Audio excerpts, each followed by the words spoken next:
Hello all. നമുക്കിന്ന് ആറാം class സിക്സിന്റെ flowering and fruiting, അതായത് പൂക്കാം കായ്ക്കാം എന്ന് പറയുന്ന ചാപ്റ്റർ ആണ് നോക്കാൻ പോകുന്നത്. അപ്പോ ഈ ചാപ്റ്ററിൽ ടീച്ചർ എങ്ങനെ പഠിപ്പിക്കാൻ പോകുന്നതെന്ന് പറഞ്ഞാൽ മലയാളം മീഡിയംകാർക്കും അതുപോലെ ഇംഗ്ലീഷ് മീഡിയംകാർക്കും പ്രയോജനം വരുന്ന രീതിയിലാണ് പഠിപ്പിക്കാൻ പോകുന്നത്. നിങ്ങൾ ഇതിന്റെ കൂടെ തന്നെ നോട്ടുകൾ എഴുതി എഴുതി പോകണം.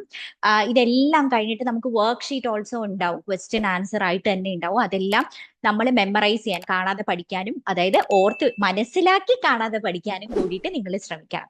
ഓക്കെ, ഇതിൽ പുതിയ പുതിയ കുറേ വാക്കുകൾ ഉണ്ടാവും. ഏതൊരു ചാപ്റ്ററിലും നമ്മൾ നോക്കിക്കഴിഞ്ഞിട്ട് നമ്മൾക്ക് പരിചിതമല്ലാത്ത കുറേ പുതിയ വാക്കുകൾ ഉണ്ടാവും.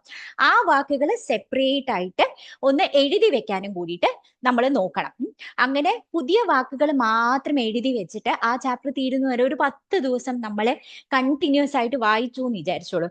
അങ്ങനെയാണെന്നുണ്ടെങ്കിൽ ആ വാക്ക് നമ്മുടെ ബ്രെയിനിൽ സ്റ്റോർ ആവും, നമ്മുടെ മെമ്മറിയിൽ സ്റ്റോർ ആവും. അപ്പൊ നമുക്ക് ഈ ചാപ്റ്റർ പിന്നീട് വായിക്കുമ്പോഴത്തേക്കും വളരെ എളുപ്പമുള്ളതായിട്ട് തോന്നും. അപ്പൊ നിങ്ങൾ എന്താ ചെയ്യേണ്ടത്? ഒരു നോട്ട് പുസ്തകം എടുക്കുക, അതിൽ പുതിയ പുതിയ വാക്കുകൾ വരുമ്പോഴത്തേക്കും വീഡിയോ സ്റ്റോപ്പ് ചെയ്തിട്ട് അതൊന്ന് എഴുതി വെച്ചിട്ട് പോവാം. ഓക്കെ, അപ്പൊ നമുക്ക് പൂക്കാം കായ്ക്കാം എന്ന് പറയുന്ന ഫ്ലവറിംഗ് ആൻഡ് ഫ്രൂട്ടിംഗ് എന്ന് പറയുന്ന ചാപ്റ്റർ നോക്കാം. നല്ലൊരു ചാപ്റ്റർ ആണ്. നമ്മൾ ചുറ്റും കാണുന്ന പൂക്കളെ കുറിച്ചും നമ്മൾ കഴിക്കുന്ന മാങ്ങയെ പറ്റിയും ചക്കയെ പറ്റിയും എന്തിനേറെ പാവയ്ക്കയെ പറ്റിയും ഒക്കെയാണ് നമ്മൾ ഇതിൽ പഠിക്കാൻ പോകുന്നത്. ഈ ചാപ്റ്ററിൽ എന്തൊക്കെയാ പഠിക്കാനുള്ളത്? ഈ ചാപ്റ്ററിൽ പലതരത്തിലുള്ള പൂക്കളെ പറ്റിയിട്ട് പഠിക്കാനുണ്ട്. എല്ലാ പൂക്കളും ഒരേപോലെ അല്ല, ചെമ്പരത്തി പൂവിനെ പോലെ അല്ല, പപ്പായയുടെ പൂവ് അല്ലെ, വെണ്ടക്കയുടെ പൂവ്, എല്ലാ പൂക്കളും വ്യത്യസ്ത വർണ്ണങ്ങളിലുണ്ട്, അതായത് നിറങ്ങളിലുണ്ട്, വ്യത്യസ്ത വലിപ്പത്തിലുണ്ട്. അങ്ങനെ പല പല വ്യത്യസ്തമായിട്ടുള്ള പൂക്കളുണ്ട്. അതിനെ പറ്റിയിട്ട് പഠിക്കും.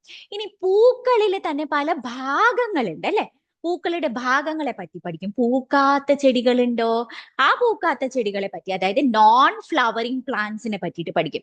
നോൺ ഫ്ലവറിംഗ് പ്ലാന്റ്സ്, പൂക്കാത്ത ചെടികളെ പറ്റിയിട്ട് പഠിക്കും. അതുപോലെ തന്നെ എന്തിനാ പൂവ്, പൂവിന്റെ ധർമ്മം എന്താ, ഫങ്ഷൻസ് ഓഫ് ഫ്ലവറിനെ പറ്റിയിട്ട് നമ്മൾ പഠിക്കും. അതുപോലെ തന്നെ പൂവ് മാറി കായ വരും, അതായത് ഫലം വരും അല്ലെ. പൂവ് മാറി ഫലം വരും. എന്താ പറയാ, വാടി പോകുമ്പോഴത്തേക്കും അതിൽ മിക്ക ചെടികളിൽ ഇപ്പൊ മാങ്ങ പൂത്ത് പൂത്ത് കഴിഞ്ഞിട്ട് മാങ്ങ ഉണ്ടായി അല്ലെ, നിറയെ പൂക്കുന്ന ഒരു സമയമുണ്ട്. അത് കഴിയുമ്പോഴത്തേക്കും മാങ്ങ ഫലം ഉണ്ടാവും, പഴമുണ്ട്, മാങ്ങ പഴം ഉണ്ടാവും അല്ലെ. അപ്പൊ ഫലവും അതിൻ്റെ ഉള്ളില് മാങ്ങാണ്ടി, അതായത് വിത്ത്, അതിനെ പറ്റിയിട്ട് നമ്മൾ പഠിക്കും.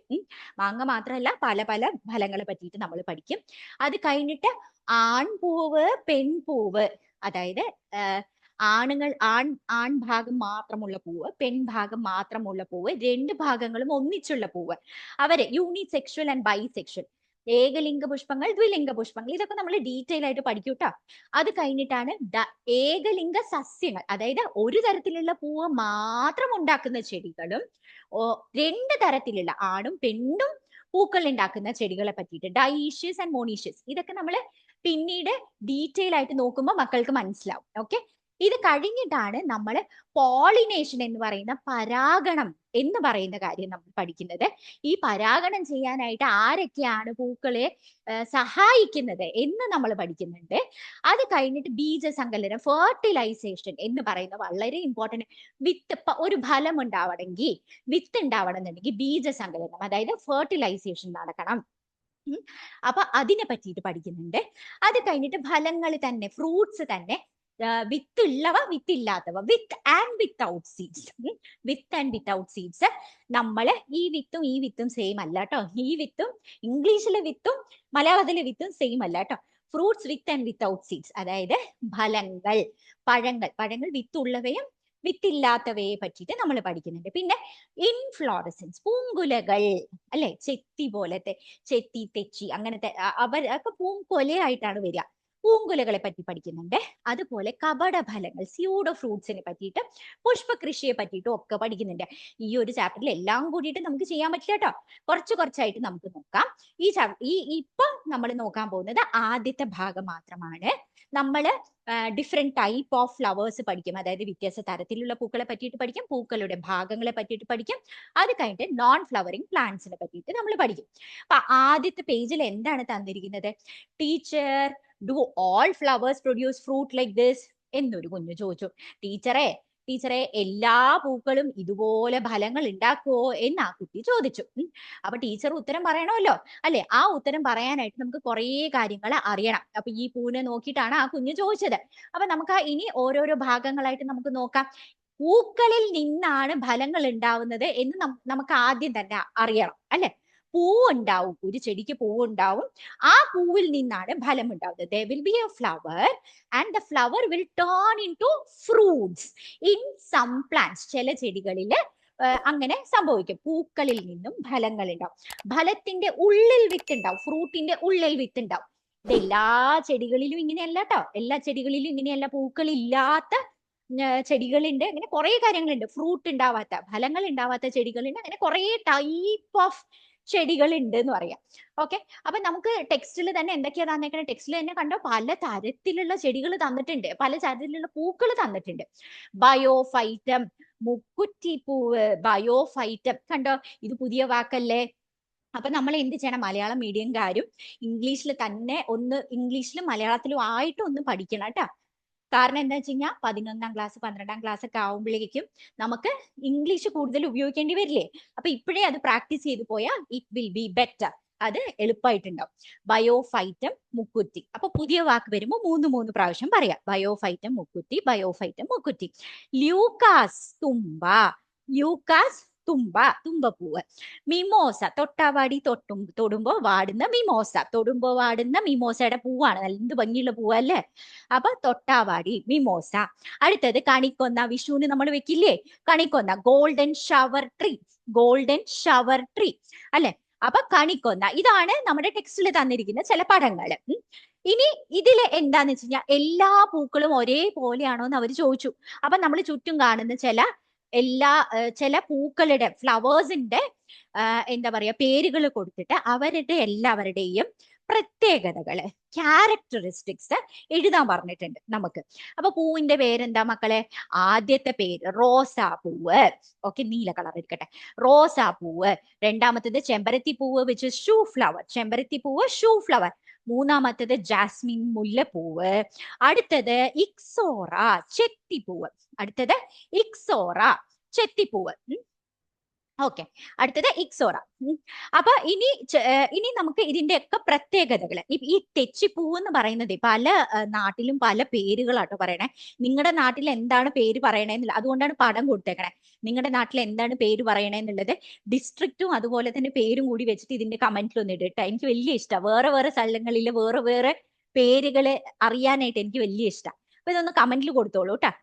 അപ്പൊ ഇതിന് റോസാപ്പൂ. റോസാപ്പൂ ചുവപ്പ് നിറം മാത്രമല്ല കേട്ടോ, ഇതിൽ കൊടുത്തിരിക്കുന്ന ചുവപ്പ് നിറം എന്ന് മാത്രമേ ഉള്ളൂ, റെഡ് കളറാന്നേ ഉള്ളൂ. പക്ഷെ റോസാപ്പൂവ് യെല്ലോ കളർ ഉണ്ട്, വൈറ്റ് കളർ ഉണ്ട്, അതുപോലെ തന്നെ പല കളേഴ്സിൽ, പിങ്ക് കളറിൽ ഉള്ളതുണ്ട്, മഞ്ഞ, ചുവപ്പ്, പിങ്ക്, വെള്ള ഒക്കെ, വൈറ്റ് ഒക്കെ കളേഴ്സിലുണ്ട്, പല പല കളേഴ്സിലുണ്ട്. മണം ഉണ്ടോ? ഉണ്ടല്ലോ. It has smell, it has smell. റോസാപ്പൂവിന്റെ മണമുണ്ട്. ഒറ്റ പൂവായിട്ടാണ് ഉണ്ടാവുക, സിംഗിൾ ഫ്ലവർ ആയിട്ടാണ് ഉണ്ടാവുക.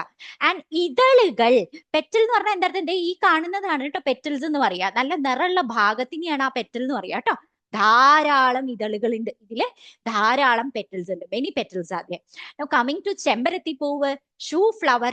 ഷൂ ഫ്ലവർ എന്ന് പറയുന്ന ചെമ്പരത്തി പൂവിന് കുറെ നിറങ്ങളുണ്ട്, റോസാപ്പൂവിനെ പോലെ തന്നെയാട്ടോ. വെള്ള, പിങ്ക്, ചുവപ്പ്, ഓറഞ്ച്, മഞ്ഞ, അതായത് white, pink, red, orange, yellow, അങ്ങനെ പല പല കളേഴ്സില്. പീച്ച് കളറിലൊക്കെ ഞാൻ ഇവിടെ ചെമ്പരത്തി പൂവിനെ കണ്ടിട്ടുണ്ടായിരുന്നു കേട്ടോ. അതിന് പക്ഷെ മണയില്ല, കണ്ടോ? അപ്പൊ തന്നെ വ്യത്യാസമായി അല്ലെ? ഒറ്റ പൂവായിട്ട് തന്നെ ഉണ്ടാവുക. And it has many petals, single flower ആയിട്ടാണ് ഉണ്ടാവുക, മെനി പെറ്റൽസ്. അതെ. കമ്മിങ് ടു ജാസ്മിൻ ഫ്ലവർ, വെള്ള കളറില. അതിന് വെള്ള കളർ മാത്രമേ ഉള്ളൂ, കറുത്ത മുല്ലപ്പൂ നമ്മൾ കാണില്ലല്ലോ അല്ലെ? അതിൽ ചെറിയൊരു പിങ്ക് ഷെയ്ഡുള്ള മുല്ലപ്പൂവ് കണ്ടിട്ട്, പക്ഷെ സാധാരണ വെള്ള കളറില നമ്മൾ കാണാൻ, നല്ല മണമുണ്ട്. അതേപോലെ തന്നെ ഒറ്റ പൂവായിട്ടാണ് കാണുക. 5 ഇതളുണ്ട്, മെനി പെറ്റൽസ് ആർ ദേർ. 5 ഇതളുകളാണ് സാധാരണ കാണുക. ഇനി തെച്ചിപ്പൂവ് അല്ലെങ്കിൽ ഇക്സോറ. ഇക്സോറ തെച്ചിപ്പൂവ്, ഇക്സോറ ചെത്തിപ്പൂവ്, മുല്ലപ്പൂവ് ജാസ്മിൻ, ചെമ്പരത്തിപ്പൂവ് ഷൂഫ്ലവർ, റോസാപ്പൂവ് റോസ്. ഇക്സോറയും റെഡ് അല്ലാട്ടോ, ഇഷ്ടം പോലെ നിറങ്ങളുണ്ട്. യെല്ലോ കളർ ഉണ്ട്, വൈറ്റ് ചെമ്പരത്തിപ്പൂവ് അല്ല വൈറ്റ് തെച്ചിപ്പൂവുണ്ട്, യെല്ലോ കളർ തെച്ചിപ്പൂവുണ്ട്, പീച്ച് കളറിലുള്ളതുണ്ട്. അങ്ങനെ പല വെറൈറ്റി തെച്ചിപ്പൂവുണ്ട്. എന്റെ വീട്ടിൽ തന്നെ 3 നിറങ്ങളുണ്ട് കേട്ടോ. അതേപോലെ ഇതിന് മണമൊന്നുമില്ല, പക്ഷെ നല്ല തേനുണ്ട്. ഒരു കുഞ്ഞ് നമ്മളിങ്ങനെ വലിച്ചെടുത്ത് കഴിയുമ്പോഴേക്കും ഒരു തുള്ളി തേൻ കിട്ടും, നല്ല ടേസ്റ്റ് അത്. അപ്പൊ ഇത് പൂങ്കൊലയായിട്ടാണ്, കുറേ പൂക്കൾ ഒന്നിച്ചിട്ടാണ് ഉണ്ടാവുക. ഇൻഫ്ലോറസൻസ് എന്നാണ് പൂങ്കുലേനെ പറയാ നമ്മൾ. ഇൻഫ്ലോറസൻസ് ആയിട്ടാണ് ഉണ്ടാവുക. ഇതില് ഒരു പൂവ് നിങ്ങൾ എടുത്ത് നോക്കി കഴിഞ്ഞാൽ ഇറ്റ് വിൽ ഹാവ് 4 പെറ്റൽസ്, 4 ഇതളുകളാണ് ഉള്ളത്. 4 പെറ്റൽസ്, അതായത് 4 ഇതളുകളാണ് ഉള്ളത്. അപ്പൊ നിങ്ങൾക്ക് മനസ്സിലായോടാ മക്കളെ, പൂക്കൾ എന്ന് പറയുന്നത്, നമുക്ക് ചുറ്റും കാണുന്ന പൂക്കൾ എന്ന് പറയുന്നത് ദീസ് ആർ യുണീക്ക്, എല്ലാം വ്യത്യാസമാണ്. ഒന്നിനും തമ്മില് നമുക്ക് എല്ലാ പുതിയ ഈ പൂവും ആ പൂവും സെയിം ആണല്ലോ എന്ന് പറയാൻ പറ്റില്ല. എല്ലാം യുണീക്ക് ആയിട്ടുണ്ടാവും, എല്ലാം വ്യത്യാസമായിട്ടുണ്ടാവും. അങ്ങനെ പൂക്കളുടെ കാര്യത്തിൽ എന്തിലൊക്കെയാ വ്യത്യാസം വരിക? Flowers differ in their colour, smell and number of petals. നിറത്തിന്റെ കാര്യത്തിലും മണത്തിന്റെ കാര്യത്തിലും ഗന്ധത്തിന്റെ കാര്യത്തിലും ദളങ്ങളുടെ കാര്യം, അതായത് ഇതളുകളുടെ കാര്യത്തിലും ഒക്കെ പൂക്കൾ വ്യത്യാസമായിട്ട് ഉണ്ടാവും എന്ന് പറയാം. ഇനി നമ്മൾ പഠിക്കാൻ പോകുന്ന അടുത്ത ടോപ്പിക്, അപ്പൊ പല തരത്തിലുള്ള പൂക്കൾ ഉണ്ട് എന്ന് പഠിച്ചു അല്ലെ. ഇനി നമ്മൾ പഠിക്കാൻ പോകുന്ന അടുത്ത ടോപ്പിക് എന്താണ്? Parts of flower. അപ്പൊ മക്കൾക്ക് ഇനി ഇതില് മുഴുവനും പുതിയ വാക്കുകളാണ് നമ്മൾ കേൾക്കാൻ പോണേ കേട്ടോ. അപ്പൊ എന്താ ചെയ്യണ്ടേ? നമ്മൾ പുതിയ നോട്ട് എടുക്കുക. നോട്ട് എടുത്ത് കഴിഞ്ഞിട്ട് പുതിയ വാക്കുകൾ മുഴുവൻ എഴുതി പഠിക്കുക. നിങ്ങൾ ഇംഗ്ലീഷിലും മലയാളത്തിലും എഴുതി, എനിക്കറിയാം മലയാളം മീഡിയം ആണെന്നുണ്ടെങ്കിൽ മലയാളത്തിൽ പഠിച്ചാൽ മതി. പക്ഷെ ഭാവിയിൽ നമുക്ക് ഹയർ സ്റ്റഡീസിന് പോകണം. 10 കഴിഞ്ഞാൽ 11ലും 12ലും പോകണ്ടേ, 11th and 12th പോകുമ്പോഴത്തേക്കും it will be helpful for you. നിങ്ങൾക്ക് പ്രയോജനം ഉണ്ടാവും അല്ലെ. അല്ലെങ്കിൽ ആ സമയത്ത് നമ്മൾ കഷ്ടപ്പെടേണ്ടി വരും. ഇപ്പൊ ഇത്തിരി കൂടുതൽ കഷ്ടപ്പെട്ട് കഴിഞ്ഞാൽ നമുക്ക് ഭയങ്കര പ്രയോജനമുണ്ട്. അപ്പൊ എഴുതി തന്നെ പഠിക്കുക ഓരോരോ പുതിയ വാക്കുകൾ. അപ്പൊ എന്തൊക്കെ ഭാഗങ്ങളുണ്ട്, ഭാഗങ്ങളുടെ പേര് മാത്രം നമുക്ക് ആദ്യം പഠിക്കാം. പെഡിസൽ പൂഞ്ഞെട്ട്. പെഡിസൽ എങ്ങനെയാ പഠിക്കുക? 3 പ്രാവശ്യം പുതിയ വാക്ക് പറയണം. പെഡിസൽ പൂഞ്ഞെട്ട്, പെഡിസൽ പൂഞ്ഞെട്ട്, പെഡിസൽ പൂഞ്ഞെട്ട്. തലാമസ് പറഞ്ഞേ, 3 പ്രാവശ്യം പറഞ്ഞേ. തലാമസ് പുഷ്പാസനം, തലാമസ് പുഷ്പാസനം, തലാമസ് പുഷ്പാസനം. കാലിക്സ് വിതളപുടം, കാലിക്സ് വിതളപുടം, കാലിക്സ് വിതളപുടം, കാലിക്സ് വിതളപുടം. ഇനി തുടക്കം തൊട്ട് ഒരിക്കൽ കൂടി പറയണം. പെഡിസൽ പൂഞ്ഞെട്ട്, തലാമസ് പുഷ്പാസനം, കാലിക്സ് വിതളപുടം, കൊറോള ദളപുടം, കൊറോള ദളപുടം, കൊറോള ദളപുടം. ഇനി തുടക്കം തൊട്ട് ഒന്നും കൂടി പറയണം. പെഡിസൽ പൂഞ്ഞെട്ട്, തലാമസ് പുഷ്പാസനം, കാലിക്സ് വിതളപുടം, കൊറോള ദളപുടം. ആൻഡ്രീഷ്യം കണ്ടോ, ഈ സ്പെല്ലിംഗ് ഒക്കെ നമുക്ക് തെറ്റിപ്പോകണ്ട. അപ്പൊ എഴുതി പഠിക്കണം. ആൻഡ്രീഷ്യം കേസരപുടം, ആൻഡ്രീഷ്യം കേസരപുടം, ആൻഡ്രീഷ്യം കേസരപുടം. ഗൈനീഷ്യം ജനിപുടം, ആൻഡ്രീഷ്യം കേസരപുടം, ഗൈനീഷ്യം ജനിപുടം, ആൻഡ്രീഷ്യം കേസരപുടം, ഗൈനീഷ്യം ജനിപുടം. പെഡിസൽ പൂഞ്ഞെട്ട്, തലാമസ് പുഷ്പാസനം, കാലിക്സ് വിതളപുടം, കൊറോള ദളപുടം, ആൻഡ്രീഷ്യം കേസരപുടം, ഗൈനീഷ്യം ജനിപുടം. അപ്പൊ ഇത് നമുക്ക് നോക്കാം. ഒരു ചെമ്പരത്തി പൂ എടുത്തു എന്ന് വിചാരിച്ചോളൂ. ചെമ്പരത്തി പൂ എടുത്തിട്ടുണ്ടെങ്കിൽ ചെമ്പരത്തി പൂവിൽ എല്ലാ ഭാഗങ്ങളും it is A complete flower because it has all the parts. Okay, അത് ഒരു പൂർണ്ണ പുഷ്പമാണ്. എല്ലാ ഭാഗങ്ങളും ഉള്ള പുഷ്പങ്ങളെയാണ് ഈ പറയുന്ന എല്ലാ ഭാഗങ്ങളും ഉള്ള, ഈ പറയുന്ന എല്ലാ ഭാഗങ്ങളും അല്ല. ഇൻഫാക്ട് ഇതിൽ തന്നെ കാലിക്സും കൊറോളയും ആൻഡ്രീഷ്യം ഗൈനീഷ്യം വിതളപുടവും ദളപുടവും കേസരപുടവും ജനിപുടവും ഉള്ള പുഷ്പങ്ങളെ, ഉള്ള ഫ്ലവേഴ്സിനെ നമ്മൾ പൂർണ്ണ പുഷ്പങ്ങൾ, കംപ്ലീറ്റ് ഫ്ലവർ എന്ന് പറയും. അപ്പൊ നമ്മളുടെ ചെമ്പരത്തി പൂ എന്ന് പറയുന്നത് ഒരു കംപ്ലീറ്റ് ഫ്ലവർ ആണ്. ഓക്കെ, അപ്പൊ ഇനി ഈ ഭാഗങ്ങൾ ഏതൊക്കെയാന്ന് നോക്കാം. ടീച്ചർ പോയിട്ട് ഒരു പൂ പറിച്ചുകൊണ്ടുവന്നു, ചെമ്പരത്തി പൂ കേട്ടോ. ഈ റെഡ് കളറിൽ കാണില്ലേ, ഇങ്ങനെ ഓരോരോ റെഡ് കളർ, ഇതാണ് നമ്മൾ ഇതളുകൾ എന്ന് പറയുക അല്ലെ. ഈ ഇതളുകൾ എന്ന് പറയുന്നതാണ് ഈ ഓരോ ഇതൾ. ഇതിൽ എത്ര ഇതളുണ്ട്? 1 2 3 4 5. ചെമ്പരത്തി പൂവില് 5 ഇതളാണ്. നമുക്ക് അറിയാവുന്ന ഭാഗങ്ങൾ ആദ്യം പഠിക്കാം. ഓക്കെ, 5 ഇതളുകളാണ് ഉള്ളത്. അതായത് പെറ്റൽസ്, പെറ്റൽസ് ആണ് ഉള്ളത്. 5 പെറ്റൽ. പെറ്റൽ എന്ന് പറയുന്നത് ദളങ്ങൾ. പെറ്റൽ എന്ന് പറഞ്ഞു കഴിഞ്ഞാൽ എന്താണ്? പെറ്റൽ എന്ന് പറയുന്നത്, പെറ്റൽ എന്ന് പറയുന്നത് ദളങ്ങൾ. അത് എഴുതണം കേട്ടോ. ഈ പെറ്റൽസിനെ നമ്മൾ ചേർത്ത് വിളിക്കുന്ന പേരാണ് കൊറോള, ദളപുടം. ഓക്കെ, അപ്പൊ ആദ്യം നമ്മൾ പഠിച്ചത് ഇപ്പൊ എല്ലാ ഓർഡറിൽ തന്നെ പഠിക്കാം. പെറ്റൽസ്, ഓരോരോ ഇതളുകൾ. പെറ്റൽ എന്ന് പറഞ്ഞു കഴിഞ്ഞാൽ എന്താണ് മക്കളെ? ഇതളുകൾ. ഇതളുകൾ ചേർന്നുണ്ടാവണത് എന്താണ്? ഇതളാണ് പെറ്റൽ എന്ന് പറയുന്നത്. പക്ഷെ ഇതളുകൾ എന്ന് പറയുന്നത് എന്താണ്? ഇതളുകൾ എന്ന് പറഞ്ഞു കഴിഞ്ഞാൽ കൊറോള. ഒന്നിച്ചുണ്ടാവണ പേരാണ് കൊറോള. ദളപുടം. എന്താണ്? ദളപുടം. ഓക്കെ, അപ്പൊ കൊറോള നമ്മൾ പഠിച്ചു. It is formed of petals. ആദ്യം നമ്മൾ ശ്രദ്ധിക്കുന്നത് എപ്പോഴും പെറ്റൽസ് ആണ് അല്ലെ. അത് ചെടികൾക്ക്, അത് നമ്മുടെ പൂക്കൾക്ക് നല്ല ഭംഗി തരും, നല്ല ആകർഷണം, ചാം ഉണ്ടാവും. It gives beauty and charm to the flower. അതുകൊണ്ടാണ് പൂമ്പാറ്റ പറന്ന് നമ്മുടെ ചെടികളിൽ വരുന്നത്, ആകർഷിക്കപ്പെട്ടിട്ട് വരുന്നത്. Because of the beauty of the flower and the charm of the flower. ദളങ്ങൾ കൊണ്ട് രൂപപ്പെട്ടത് ദളപുടം. അപ്പൊ corolla is formed of petals. അത് മനസ്സിലായോ? Corolla is formed of petals. Petal എന്ന് പറയുന്നത് ഇതളാണ്. ഇതളുകൾ, ഓക്കെ, പെറ്റൽ എന്ന് പറഞ്ഞു കഴിഞ്ഞാൽ ഇതൾ. ഓക്കെ, ഇതൾ ആണ്. ഓക്കെ, ഇനി അടുത്തത് എന്താന്ന് പറഞ്ഞാൽ, ഇത് കാണുന്നുണ്ട് താഴെ ഒരു ഗ്രീൻ കളറിൽ കാണുന്നുണ്ട്. ഇവിടെ ഗ്രീൻ കളറിൽ നമ്മൾ ഉണ്ടാവുന്നത് ഈ ഭാഗം. ഇതിലെ ഒരു ഭാഗത്തിനെയാണ് ഇവിടെ മക്കളെ, ഇതിൽ ഒരെണ്ണത്തിന്, ഇങ്ങനെ ഒരെണ്ണത്തിനെ നമ്മൾ പറയുന്ന പേരാണ് സെപ്പൽ. ഓക്കെ, ഒരെണ്ണത്തിന് നമ്മൾ പറയുന്ന പേരാണ് സെപ്പൽ. ഓക്കെ, വിതളം. ഓക്കെ, അടുത്തത് സെപ്പൽ. സെപ്പൽ എന്ന് പറയുന്നത് വിതളം. വിതളം. Okay, sepals ചേർന്നുണ്ടാവുന്നതാണ് വിതളപുടം. എന്താണ്? വിതളപുടം. ഇതിന്റെ പേരെന്താ? ഇതിന്റെ ഇംഗ്ലീഷിലെ പേര് കാലിക്സ്. ഒരെണ്ണം കൊറോള പഠിച്ചു, കാലിക്സ് കൊറോള. ഓക്കെ, സെപ്പൽസ് എന്ന് പറയുന്നതിന്റെ ധർമ്മം എന്താണ്? ഒരു പൂവ് മൊട്ടായിരിക്കുമ്പോഴത്തേക്കും അതിന് ചുറ്റും, റോസാപ്പൂവിന്റെ ഒക്കെ മൊട്ട് നമ്മൾ നോക്കിയിട്ടില്ലേ? അപ്പൊ ഇങ്ങനെ മൊട്ടായിട്ടിരിക്കുമ്പോഴത്തേക്കും ആ പൂവിനെ രക്ഷിക്കുന്നത് ആരാ? ആ പൂവിനെ ഇങ്ങനെ ഒരു ലീഫ് പോലെ വന്നിട്ട്, ഒരു ഇല പോലെ വന്നിട്ട് ഇങ്ങനെ പച്ച കളറിൽ രക്ഷിക്കുമല്ലോ. പൂമൊട്ട് നോക്കിക്കഴിഞ്ഞാൽ ഇങ്ങനെ ഉണ്ടാവും.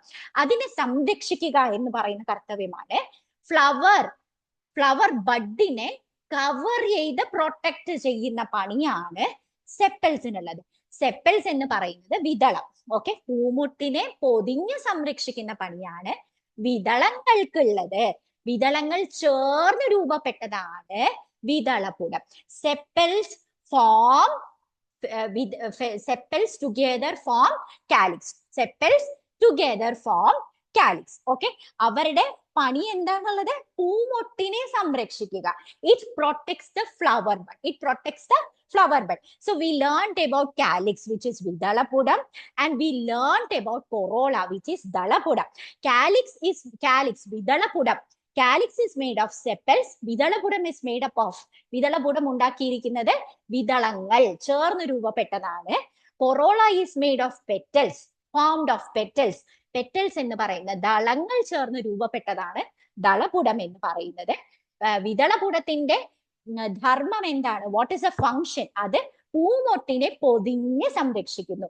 അത് ഫ്ലവർ ബഡിനെ, it protects the flower bud by covering it. ഇത് രണ്ടെണ്ണം നമ്മൾ പഠിച്ചു. ഇനി നമുക്ക് അല്ലാതെ കാണുന്ന ഒരു സാധനം പെഡിസൽ. ഇത് കണ്ടോ? താഴെ ഒരെണ്ണം കണ്ടിട്ടില്ലേ? ഈ ഞെട്ട്, ഇതാണ് പൂഞ്ഞെട്ട് എന്ന് പറയുന്ന സാധനം. പൂഞ്ഞെട്ട്. അപ്പൊ പെഡിസൽ, പൂഞ്ഞെട്ട്, ഇതാണ് നമ്മളെ കമ്പു. ഇതാണ് ചെടിയെന്ന് വിചാരിച്ചോ? ഈ കമ്പുമായിട്ട് അറ്റാച്ച് ചെയ്തിരിക്കുന്നത്, സ്റ്റെമ്മുമായിട്ട് അറ്റാച്ച് ചെയ്തിരിക്കുന്നത് പെഡിസൽ, പൂഞ്ഞെട്ടാണ്. പെഡിസൽ പൂഞ്ഞെട്ട് എന്താണ്? പെഡിസൽ പൂഞ്ഞെട്ട് attaches a flower to the stem. പൂവിനെ തണ്ടുമായി ബന്ധിപ്പിക്കുന്നു. പൂവിനെ തണ്ടുമായി ബന്ധിപ്പിക്കുന്നത് ആരാണ്? ഫ്ലവറിനെ സ്റ്റെമ്മുമായി അറ്റാച്ച് ചെയ്യിപ്പിക്കുന്നത് ആരാണ്? പെഡിസൽ, പൂഞ്ഞെട്ടാണ്. ഇനി അടുത്ത ഭാഗം പഠിക്കാം. തലാമസ്. തലാമസ് എന്ന് പറയുന്നത് ഈ താഴത്തെ ഭാഗത്തിനെയാണ്. നമ്മുടെ സെപ്പലിന്റെ, അതായത് വിതളത്തിന്റെയും താഴെയുള്ള ഭാഗത്തിനെയാണ് വിതളത്തിന്റെ താഴെയുള്ള ഭാഗം. ഈ ഭാഗം കണ്ടോ? പച്ച കളർ കണ്ടു കഴിഞ്ഞാൽ നമുക്ക് മനസ്സിലായില്ല, മഞ്ഞ കളറിൽ വരയ്ക്കാം. അതെ, ഇത് കണ്ടോ? ഈ ഭാഗത്തിനെയാണ് നമ്മൾ ഇരിപ്പിടം, പുഷ്പത്തിന്റെ ആസനം. പുഷ്പം ഇരിക്കുന്ന സ്ഥലം. ആസനം എന്ന് പറഞ്ഞ കസേര എന്ന് പറയില്ലേ, ഇരിക്കുക എന്ന് പറയില്ലേ, പുഷ്പാസനം. പുഷ്പം എവിടെയാ പോയി ഇരിക്കണേ? പുഷ്പത്തിന്റെ ആസനം, പുഷ്പാസനം. Thalamus. It provides the seeds for other parts of the flower. പൂവിന്റെ ബാക്കി ഭാഗങ്ങളെ മറ്റു ഭാഗങ്ങൾക്ക് ഇരിപ്പിടം ഒരുക്കുന്ന സ്ഥലമാണ് തലാമസ് എന്ന് പറയുന്ന പുഷ്പാസനം. അപ്പൊ പെഡിസൽ എന്ന് പറയുന്ന പൂഞ്ഞെട്ടിനെ പറ്റി നമ്മൾ പഠിച്ചു. കാരണം പെഡിസൽ പൂഞ്ഞെട്ടാണ്. It attaches a flower to the stem, പൂവിനെ തണ്ടുമായി ബന്ധിപ്പിക്കുന്നത്. തലാമസ് എന്ന് പറയുന്ന പുഷ്പാസനമാണ്. It provides a seed for other parts of the flowers, പൂവിന്റെ മറ്റു ഭാഗങ്ങൾക്ക് ഇരിപ്പിടം ഒരുക്കുന്ന. കാലിക്സിനെ പറ്റി പഠിച്ചു. കാലിക്സ് എന്ന് പറയുന്നത് എന്താണ്? സെപ്പൽസ്. ദേ ഒരു സെപ്പൽ, ദേ ഒരു സെപ്പൽ. ഈ സെപ്പൽസ് അതായത് വിതളങ്ങൾ ചേർന്നുണ്ടാവുന്ന വിതളകൂടത്തിനെയാണ് കാലിക്സ്. സെപ്പൽസ് ചേർന്നുണ്ടാവുന്ന എന്താ പറയാ സംഭവത്തിനെയാണ് കാലിക്സ് എന്ന് നമ്മൾ പറയുന്നത്. ബഡ് ആയിട്ടിരിക്കുമ്പോൾ ഫ്ലവർ ബഡിനെ പ്രൊട്ടക്ട് ചെയ്യും. Now coming to corolla again, we have studied that corolla എന്ന് പറയുന്നത് ദളപുടം. It is formed of petals. അത് പെറ്റൽസ് ദളങ്ങൾ ചേർന്നിട്ടാണ് ദളപുടം. ഇത്രയും നമ്മൾ പഠിച്ചു. ഇനിയാണ് മേജർ, ബാക്കി എല്ലാം എന്താ പറയാ അറ്റാച്ച്മെന്റ്സ് ആണ്. ഒരു ശരിക്കും എന്താ പറയാ എവല്യൂഷൻ. നമ്മൾ പ്രകൃതിയെ നോക്കുമ്പോഴേക്കും പ്രകൃതിക്ക് ഒരു സ്പീഷീസ്, ഫ്ലവർ ആണെങ്കിലും പ്ലാന്റ് ആണെന്നുണ്ടെങ്കിലും സസ്യങ്ങളാണെന്നുണ്ടെങ്കിലും ജന്തുക്കളാണെന്നുണ്ടെങ്കിലും അവരെ അടുത്ത തലമുറയെ ഉണ്ടാക്കുക, ഇത് മാത്രമാണ് പ്രകൃതിയുടെ ഒരു എന്താ പറയാ വിഷൻ എന്ന് പറയുന്നത്. പ്രകൃതിയുടെ കാഴ്ചപ്പാടില് ഏറ്റവും ഇമ്പോർട്ടന്റ് എന്താണ്? കുഞ്ഞുങ്ങൾ ഉണ്ടാക്കുക, അടുത്ത തലമുറയെ ഉണ്ടാക്കുക. സോ ദാറ്റ് ജീവൻ എന്ന് പറയുന്നത് നിലനിന്ന് പോണം. അപ്പൊ ഇതെല്ലാം ശരിക്കും ആക്സസറി, അതായത് നല്ല കാര്യം. ഇതൊക്കെ ഉണ്ടോ? നല്ല ഭംഗിയുണ്ട്, അതൊക്കെ അവിടെ ഇരിക്കട്ടെ. പക്ഷെ ഏറ്റവും ഇമ്പോർട്ടന്റ് എന്തിനാണ് പൂവുള്ളത്? അടുത്ത ഒരു തലമുറയെ ഉണ്ടാക്കാനാണ്. ചെടിയുടെ അടുത്ത തലമുറയെ, അടുത്ത കുഞ്ഞിച്ചെടിയെ ഉണ്ടാക്കാനാണ് നമുക്ക് പൂക്കൾ ഉള്ളത്. കാരണം പൂവിൽ നിന്നാണ് കായ ഉണ്ടാവുന്നത്, കായയിൽ നിന്നാണ് വിത്ത്, കായയുടെ അകത്താണ് വിത്തുള്ളത് അല്ലെ? പൂവിൽ നിന്ന്, ഫ്ലവറിൽ നിന്നും you will form a fruit, and inside the fruit in the agat, inside the fruit there is a seed, and the seed will give rise to a small plant. വിത്താണ് കുഞ്ഞു ചെടിയെ ഉണ്ടാക്കുന്നത്. അപ്പൊ ഒന്നും കൂടി നോക്കാം. ടീച്ചർ ഈ ഇംഗ്ലീഷ് ഇടയ്ക്കിടയ്ക്ക് പറഞ്ഞു പോകുമ്പോഴത്തേക്ക് ആദ്യം നിങ്ങൾക്ക് മലയാളം മീഡിയംകാർക്ക് മനസ്സിലാവാൻ ബുദ്ധിമുട്ടുണ്ടാവും. സാരില്ല, കേട്ടന്നെ ഇരിക്കുക. ഓക്കെ, കേട്ടോണ്ട് തന്നെ ഇരിക്കുക. കുറച്ച് കഴിയുമ്പോഴത്തേക്കും നിങ്ങൾക്ക് മനസ്സിലായി തുടങ്ങും. ഓക്കെ, ഇംഗ്ലീഷ് എന്ന് പറയുന്ന ഒരു വേറൊരു എന്തോ ഒരു സംഭവമാണ് എന്നുള്ളൊരു ഫീലിംഗ് മാറിക്കിട്ടും. ഓക്കെ, അപ്പൊ നമ്മൾ ഇനി അടുത്ത രണ്ട് ഭാഗങ്ങളെ പറ്റിയിട്ടാണ് പഠിക്കാൻ പോകുന്നത്. Androecium, gynoecium. ഇത് രണ്ടും ഇമ്പോർട്ടന്റ് ആട്ടോ.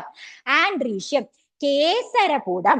അപ്പൊ എപ്പോഴും ഒരു കുഞ്ഞ് എന്ന് പറഞ്ഞുണ്ടാവണമെന്നുണ്ടെങ്കിൽ വിത്ത് ഉണ്ടാവണമെങ്കിൽ മെയിലും ഉണ്ടാവണം, ഫീമെയിലും ഉണ്ടാവണം. Okay, female. അപ്പൊ there should be a male part and a female part which produces male ആവശ്യമുള്ള മെയിൽ എന്താ പറയാ, നമുക്ക് കുറച്ച് കഴിയുമ്പോഴത്തേക്കും പഠിക്കാനുണ്ട്. മെയിൽ ഗാമേറ്റ് ഉണ്ടാക്കും എന്ന് പറയാം. അതിപ്പോ തൽക്കാലം മനസ്സിലാക്കണം. മെയിലും വേണം, ഫീമെയിലും വേണം. എന്നാൽ മാത്രമേ നമുക്ക് സീഡ് ഉണ്ടാവുള്ളൂ എന്ന് പറയാം. ഓക്കെ, സീഡ് ഉണ്ടാവുള്ളൂ. ഇതിങ്ങനെയല്ല നടക്കുന്നത്. ജസ്റ്റ് അറിയാൻ വേണ്ടിയിട്ട് പറഞ്ഞു തന്നേള്ളൂ. അപ്പൊ മെയിൽ പാർട്ടിന്റെ പേരാണ് സ്റ്റേമൻ എന്ന് പറയുന്നത്. ഓക്കെ, സ്റ്റേമൻ മൊത്തത്തിൽ പറയുന്ന പേരാണ് androecium. Okay, it is formed of stamens. ഇത് കണ്ടോ, വെള്ള ഇവിടെ മുകളില് നമ്മൾ നോക്കിക്കഴിഞ്ഞാൽ നിങ്ങൾക്ക് പ്രോപ്പർ ആയിട്ട് മനസ്സിലാവില്ല. ഈ ഒരു മഞ്ഞ കളർ നമ്മൾ കാണൂല്ലേ, യെല്ലോ കളറിൽ നമ്മൾ കാണും. യെല്ലോ കളറിൽ ഇത് കണ്ടോ, ഇത് എങ്ങനെയാ ഈ പടത്തിൽ നമ്മൾ നോക്കിയ മക്കളെ നോക്കിയേ, ഇത് കണ്ടോ, ഇവിടെ ഒരു പച്ച കളറ്, അതിന്റെ മുകളിൽ ഒരു മഞ്ഞ കളർ. ഇത് രണ്ടെണ്ണത്തിനെയും ചേർന്നിട്ടാണ് സ്റ്റേമൻ എന്ന് പറയാം, കേസരം എന്ന് പറയാം. അപ്പൊ ഇത് ഞാൻ കാണിക്കുമ്പോൾ നിങ്ങൾക്ക് കാണുന്നുണ്ടോന്ന് എനിക്ക് അറിയില്ല കേട്ടോ. ഈ ഒരു കുഞ്ഞൊരു ഫിലമെന്റ് ഒരു കമ്പ് പോലത്തെ ഒരു സാധനം ഉണ്ട്. അതിന്റെ മുകളിൽ ഒരു മഞ്ഞ, ഈ വലിയ കമ്പനി അല്ല കേട്ടോ ഞാൻ പറയണേ, അതിന്റെ അവിടെയുള്ള കമ്പിയും അതിന്റെ മുകളിലുള്ള മഞ്ഞ കളറും. അതിനെ ഒരെണ്ണത്തിനെ നമ്മൾ പറയും, ഇഷ്ടം പോലെ ഉണ്ട് ചെമ്പരത്തി പൂല്, അതിന് ഒരെണ്ണത്തിന് കേസരം എന്ന് പറയും, സ്റ്റേമൻ എന്ന് പറയും. അപ്പൊ നമ്മൾ ഇപ്പൊ പഠിക്കുന്നത് എന്താണ്? മെയിൽ പാർട്ടാണ്. അപ്പൊ സ്റ്റേമൻ ഒരെണ്ണത്തിന് സ്റ്റേമൻ എന്ന് പറയും.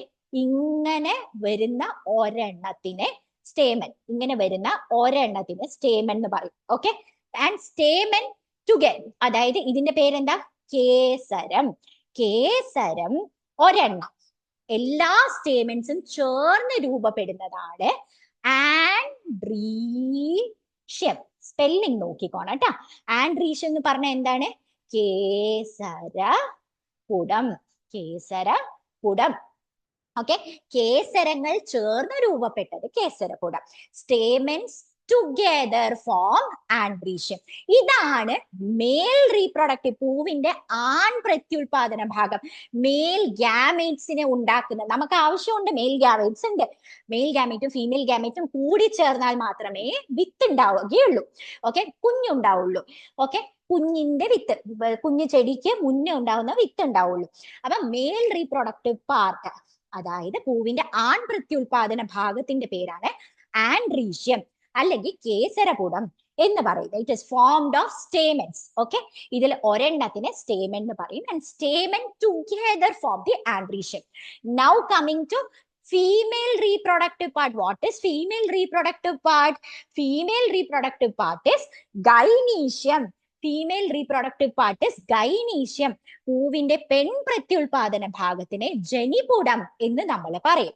ഓക്കെ, അപ്പൊ ഒരു പൂവില് തന്നെ ഒന്നോ അതിലധികമോ ജനികൾ ചേർന്നുണ്ടാവുന്നത് ജനിപുടം. ഓക്കെ, ഇതാണ് ഇവിടം തുടങ്ങി ഇങ്ങനെ ഒരു സാരം. അപ്പൊ ഇത് നമുക്ക് ഒരു മഞ്ഞ കളറില് വരയ്ക്കാം. ഇത് നോക്കിയേ, ഇവിടം തുടങ്ങി ഇങ്ങനെ തുടങ്ങി ഈ കാണുന്ന ഉണ്ട, ഇത്രയും ഭാഗം, ഈ കാണുന്ന ഉണ്ട് അതിന്റെ അകത്തുള്ള സാധനങ്ങൾ ഇത്രയും ചേർന്നിട്ടാണ് ഒരു ജനി എന്ന് നമ്മൾ പറയാ.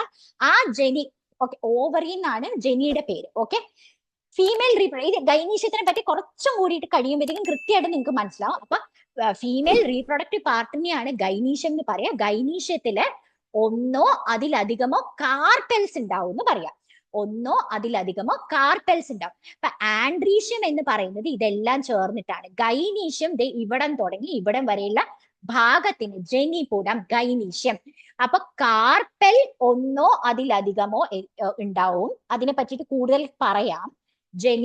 ജനി എന്ന് പറയുന്ന ഒന്നോ അതിലധികമോ ഉണ്ടാവും. ഇവരെ ചേർന്ന് നമ്മൾ പറയുന്ന പേരാണ് gynoecium, which is the female reproductive part of the ജനിപുടം. ഇതിനെയാണ് പെൺ പ്രത്യുൽപാദന ഭാഗം എന്ന് നമ്മൾ പറയുന്നത്, ജനിപുടം എന്ന് നമ്മൾ പറയുന്നത്. അപ്പൊ നമ്മൾ പെഡിസൽ പഠിച്ചു, തലാമസ് പഠിച്ചു, കാലിക്സ് പഠിച്ചു, കൊറോള പഠിച്ചു, ആൻഡ്രീഷ്യം പഠിച്ചു, ഗൈനീഷ്യം പഠിച്ചു. പൂഞ്ഞെട്ട്, പുഷ്പാസനം, വിതളപുടം, ദളപുടം, കേസരപുടം, ജനിപുടം, ഇവ നമ്മൾ പഠിച്ചു.